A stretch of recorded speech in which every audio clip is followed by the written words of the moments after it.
ठहरो जालम चील, ये तुम क्या करने जा रही हो? रुको, तुम मेरे इस अंडे को नहीं पी सकती। अच्छा ही है तुम चली जाओ यहाँ से। अगर मैं ना जाऊँ तो फिर तुम क्या कर लोगी? मैं तुम्हारा मुकाबला करूंगी और जब तक मेरी जान में जान है मैं लड़ूंगी तुमसे। तुम मेरा अंडा पी कर तो दिखाओ, मैं जान से मार दूंगी तुम्हें। और फिर ऐसा सुनकर वो चील शायद उस छोटी चिड़िया से तो नहीं, लेकिन उस छोटी चिड़िया में बोलती एक ममता से डर जाती है और वहाँ से भाग जाती है। भगवान तेरा शुक्र है मैं समय पर आ गई, नहीं तो ये चील तो मेरे इस मासूम अंडे को पीने ही वाली थी।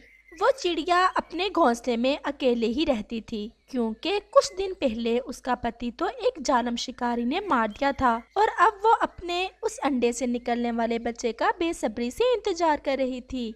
अब उस चील ने मेरा घोंसला देख लिया है। इस जंगल में तो भोजन भी ज्यादा नहीं मिलता, मुझे भोजन लेने बहुत दूर जाना पड़ता है। आज तो मैंने अपने अंडे को बचा लिया, लेकिन हो सकता है कल फिर से वो चील आ जाए। मैं ऐसा करती हूँ, अपने इस अंडे को लेकर दूसरे जंगल चली जाती हूँ, शायद वहाँ मुझे कोई सुरक्षित जगह मिल जाए। और फिर ऐसा सोचते हुए वो छोटी चिड़िया अपना अंडा उठाकर दूसरे जंगल की तरफ चल देती है। वो चिड़िया बहुत तेज उड़ती है, वो हर हाल में अपने अंडे की रक्षा करना चाहती थी। वो थक जाती है लेकिन वो फिर भी उड़ती रहती है और फिर शाम होने से पहले ही वो दूसरे जंगल पहुंच जाती है और वो नदी के पास एक पेड़ पर बैठ जाती है। और फिर अचानक से उसका ध्यान दूसरे पेड़ पर पड़ता है। उसे वहाँ एक पुराना सा टूटा फूटा खाली घोंसला नजर आता है।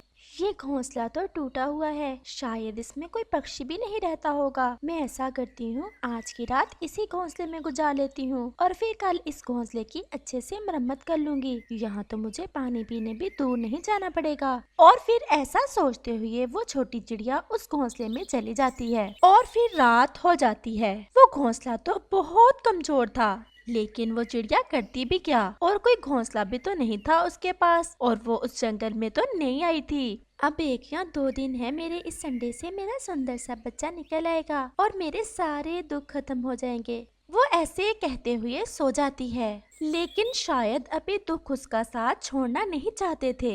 वो जैसे ही सोती है तो घोंसले का एक हिस्सा टूटकर नीचे नदी में गिर जाता है और उस छोटी चिड़िया का अंडा भी नदी में गिर जाता है और वो अंडा नदी के तेज पानी में बह जाता है। और फिर सुबह हो जाती है, चिड़िया की आंख भी खुल जाती है। जैसे ही चिड़िया का ध्यान घोंसले पर पड़ता है, वो तो आधा टूट चुका था और उसका अंडा भी घोंसले में ना था।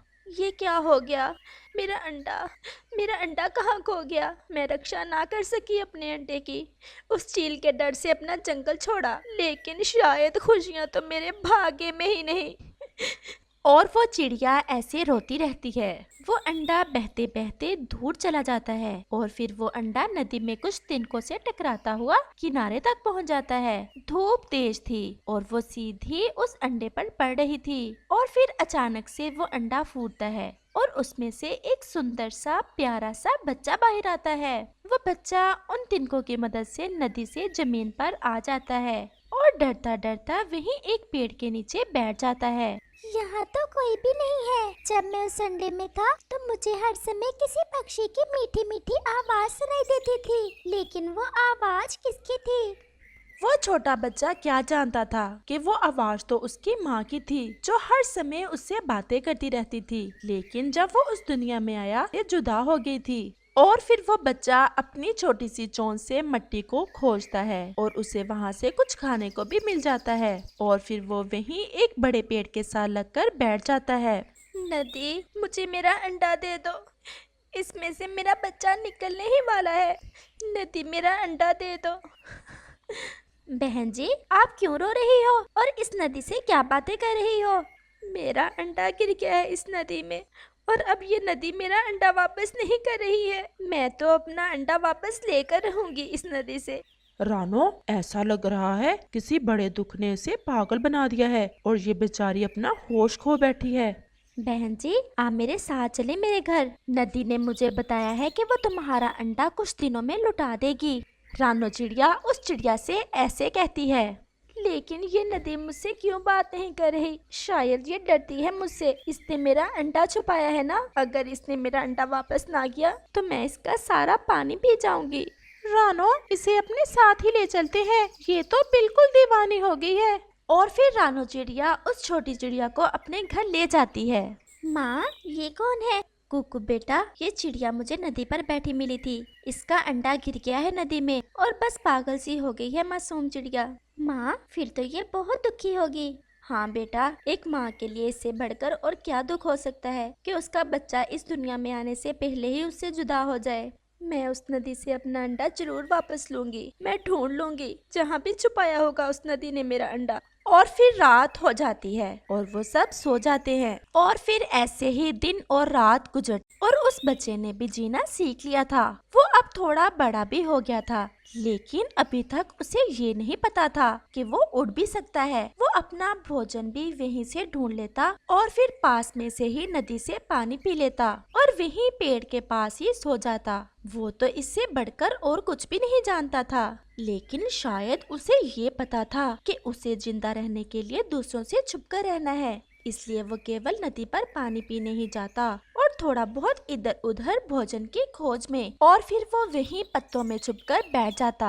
आपने कहा था कि कुछ दिनों तक नदी मेरा अंडा वापस कर देगी। अब तो कई रोज हो गए, क्या नदी ने मेरा अंडा अभी तक वापस नहीं किया? रानो, देखने में तो ये छोटी चिड़िया जिंदा है, लेकिन असल में ये मर गई है। इसका मन टूट गया है। ये तो अपने होश ही खो बैठी है और ये उम्मीद लगाए बैठी है कि नदी उसका अंडा वापस कर देगी। तोते, हम कर भी तो कुछ नहीं सकते इस चिड़िया के लिए। वो अंडा तो गिरते ही टूट गया होगा। कुकू बेटा, अब बस कर जाओ। तुम सुबह से उड़ रहे हो, थक जाओगे। अभी नया नया उड़ना सीखा है ना इसने, थकेगा नहीं। इसे उड़ने दो, ये ऐसे उड़ेगा तो फिर ही इसके पंख मजबूत होंगे। माँ, मैं थोड़ा भी नहीं थका। माँ, मैं थोड़ा दूर तक चला जाऊँ। मेरा मन कर रहा है कि मैं ऊंची उड़ान लूँ। माँ, मैं कर सकता हूँ। जाओ बेटा, कर लो ऊंची उड़ान, लेकिन शाम होने से पहले घर लौट आना। मम्मा मान गई। अब मजा आएगा मुझे ऊंची उड़ान लेने में। और फिर कुकू ऊंची उड़ान लेता है। कुकू तो बिजली की तेजी के साथ उड़ रहा था। वो उड़ता उड़ता दूर निकल जाता है। अब उसका सांस फूल रहा था और वो एक पेड़ पर उतरता है। ये वही पेड़ था जिसके नीचे वो बच्चा तिनकों में छुपा बैठा था। कुकू को देखकर तो वो बहुत हैरान होता है, लेकिन वो खामोश रहता है क्योंकि वो डर रहा था कि कहीं वो उसे कोई नुकसान ही ना पहुंचा दे। और फिर कुकू का ध्यान उस बच्चे पर जाता है। पक्षी, तुम कौन हो और यहाँ अकेले क्या कर रहे हो? क्या तुम्हारी माँ नहीं है? माँ, माँ क्या होती है? मुझे तो नहीं पता मेरी माँ है या नहीं। माँ वो होती है जो हमें अपनी जान से बढ़कर प्यार करे और हमारी रक्षा करे।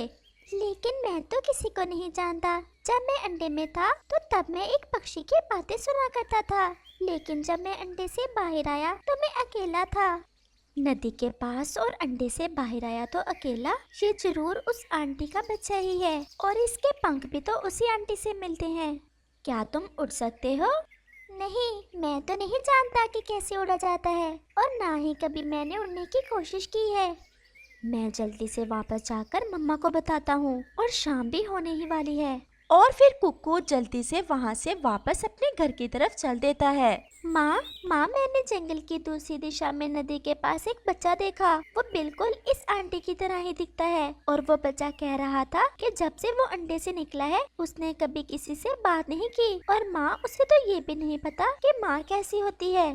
कुकू, क्या वो उड़ सकता है? नहीं माँ, वो है तो बड़ा, लेकिन उसे उड़ना नहीं आता। मैं नदी से पूछ कर आती हूँ कि उसने मेरा अंडा कब वापस करना है। तुम अब सो जाओ, हम कल जाएंगे और फिर पूछेंगे नदी से।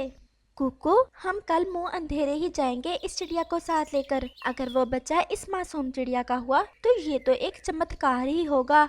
और फिर वो सब सो जाते हैं। दूसरे रोज रानो चिड़िया उस छोटी चिड़िया से कहती है, बहन जी चलो, आज का वादा किया था नदी ने, हम जाते हैं और पूछते हैं नदी से।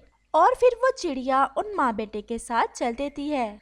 कुकू को तो उस दिशा का अच्छे से पता था क्योंकि वो तो अभी कल ही आया था उस तरफ, और वो जल्द ही वहाँ पहुँच जाते हैं।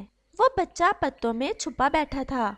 और फिर रानो चिड़िया उस चिड़िया से कहती है, बहन अब मांगो नदी से अपना अंडा। और फिर वो चिड़िया नदी से कहती है, नदी मेरा अंडा लुटा दो, मैं कब से इंतजार कर रही हूँ। और फिर जैसे ही वो बच्चा उस चिड़िया की आवाज सुनता है वो दौड़ा चला आता है। माँ, मेरी माँ, मुझे माँ मिल गई।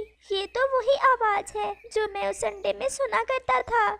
और फिर वो चिड़िया भी उस बच्चे को उसकी खुशबू से पहचान लेती है और उसे अपने सीने से लगा लेती है। इस कहानी से हमें सीख मिलती है, एक माँ के लिए उसकी सारी खुशियाँ उसके बच्चे होते हैं। अगर किसी माँ के बच्चे उससे जुदा हो जाए वो तो जीते जी मर जाती है।